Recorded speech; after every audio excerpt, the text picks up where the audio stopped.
Welcome to My Pocket Psych, the podcast all about the psychology of the workplace. In this episode, I want to explore the various levels at which you can make change, if that's what you want.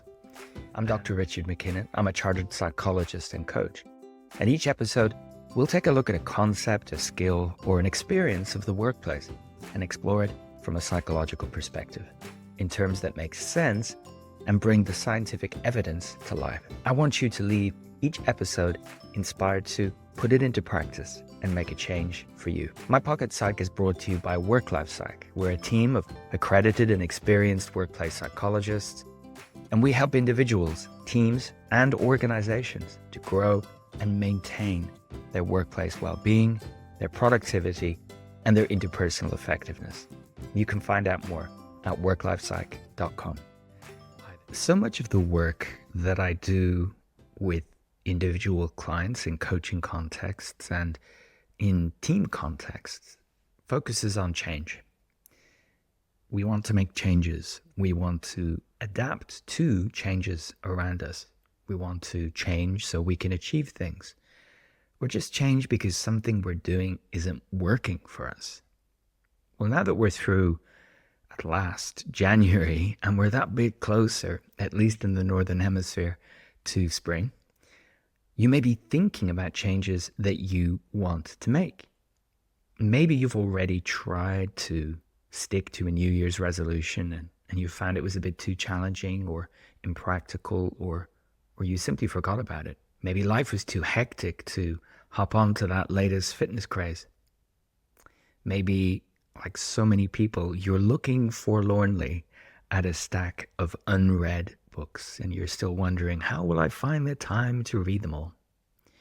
Maybe you intended to develop a new skill to advance your career, but looking at the prospectus, it all feels a bit much.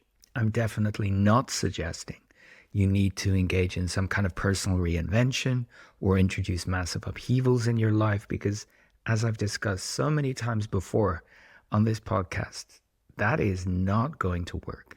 But what I do want to share could be useful if you want to make a change of whatever scale at any time of the year.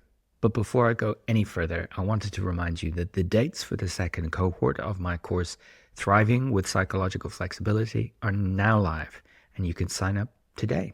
You can find out all about the course and sign up at worklifepsych.com/thriving with psych flex. Don't worry, I'll add a link to the show notes.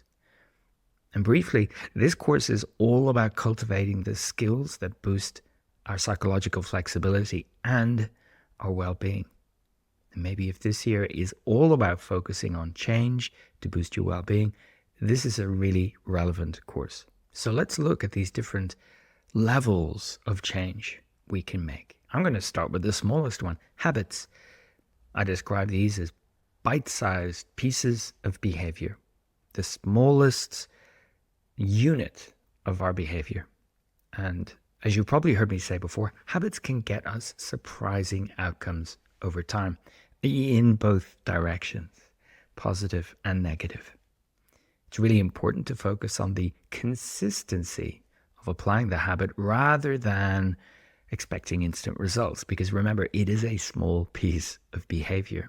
We also need to be open to amending the habit or abandoning it completely if it's not working for us, especially if we're biting off more than we can chew and it's a little bit too disruptive.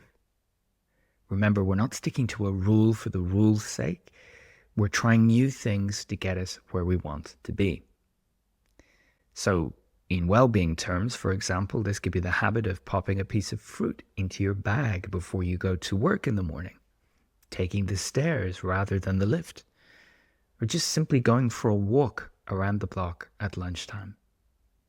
Each of these are habits that in the moment are relatively easy to do and over time get us a nice positive result. The next level I'm going to suggest changes could be made at is when we group habits together. Effectively, we call these routines. Think of your morning. Think of all of the habits that are executed one after another, often mindlessly, maybe consciously if you're anything like me. But we can really use these to good effect if we gather or make a chain of habits. Then a routine could be really quite powerful over time. So maybe the change you want to make is about that morning routine and adjust the kinds of habits, the kinds of behaviors, maybe take out some of the activities that are less helpful. I've previously spoken about my former habit of checking the news for disasters every morning. That alone has improved my experience of each morning.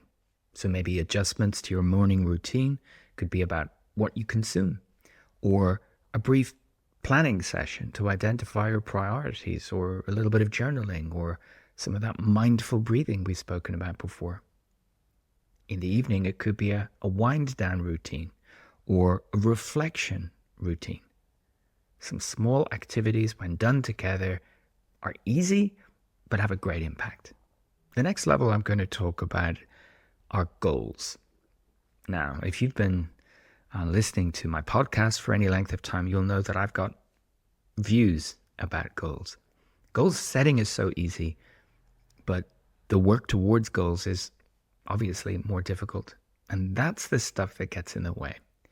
Now, goals are simply a measurable target we want to reach. And for some people, having that can be really motivating.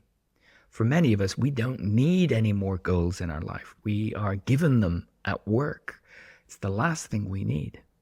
But if you want to work towards something, you need to make sure that it is specific, not I'm going to be healthy, that you can measure it somehow, that it is reasonably achievable, that it is relevant to you and the kind of person that you want to be, and it's time-bound.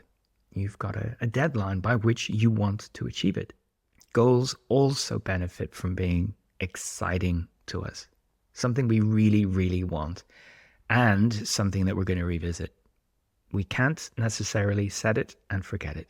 We need to periodically sit down and review our progress, and as a result of those reviews, maybe make a small change, make a course correction that will get us back on track.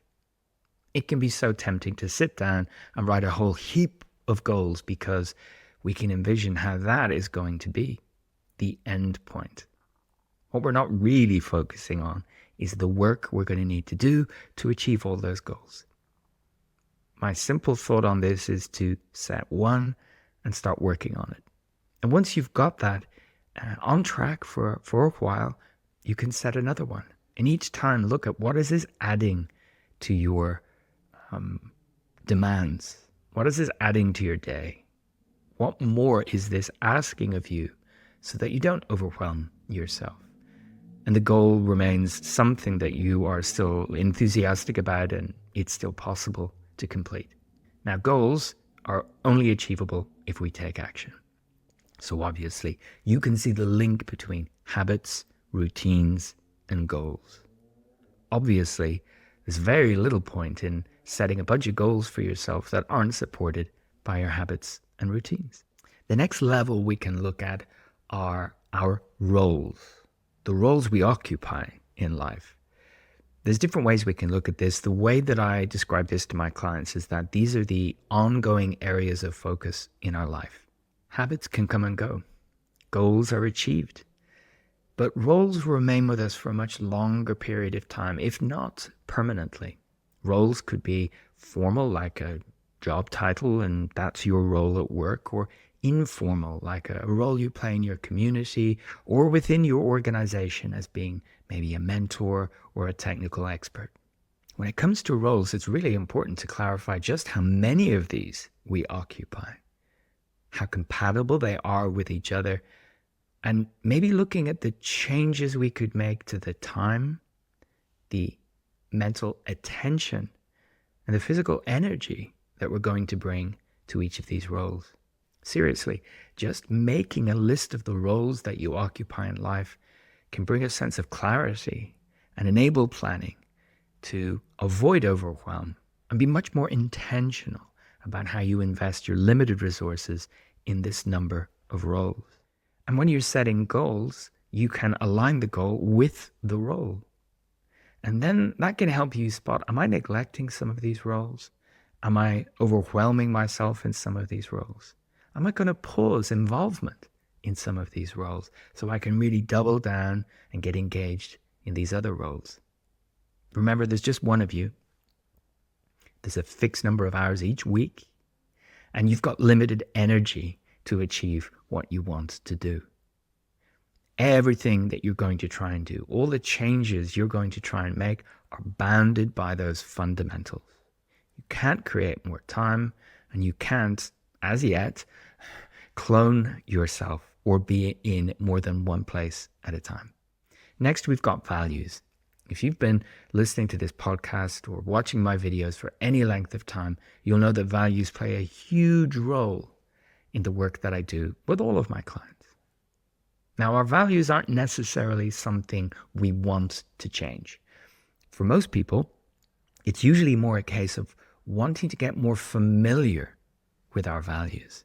We have them, but it's about getting them nice and clear for ourselves. It's also about spending more time bringing them to life. You can probably see the link here. Little habits that you cultivate could be snapshots of these values in action. A little boost of values-based behavior on a daily basis. And of course, goals, ideally, are aligned with our values. And values help us persist through the hard work of achieving something. As I said really recently, values can be expressed in behavior, and allowing ourselves to connect with our values reminds us of, this is the kind of person I want to be. Now, values are what we want to do, not how we want to feel. Why do I say this? Or why do I quote this? Because a lot of the time, if we're putting our values into action, it doesn't feel great in that moment.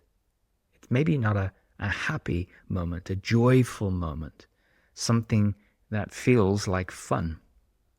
But it's purposeful, it's meaningful, and over time, it's going to get us a good result.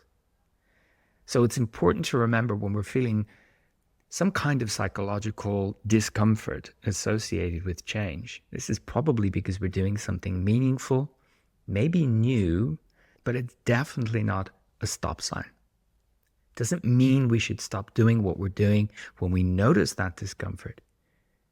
It could be rooted in the novelty or the realization that this is hard work, and that's fine. So we want to ensure that the changes we want to make are aligned with one or more of our values. This will make sure that they're authentic. And when we carry them out, they are simply a representation of values in action. Could there be anything above values? Well, I'm going to propose that yes, actually, identity is up there on top. A core element of being psychologically flexible is about having a flexible view of yourself, your self-concept. So rather than sticking to rigid rules about how you should be and should not be, what you must do and what you must not do, or buying into self-limiting beliefs you might hold about yourself, about what you can and can't achieve. Cultivating a more flexible view of yourself can really free us up to make changes, to try something new, to throw ourselves into a behavioral experiment. When it comes to change, it's useful to remember the kind of person you want to be rather than focusing on what you're not permitting yourself to do, what you're allowing yourself to eat or drink. You can ask yourself, would a healthy person do this? Would a fit person do this? Would a methodical and organized person do this? We can use our self-concept as a sort of a touchstone. It's a summary of the view we hold of ourselves.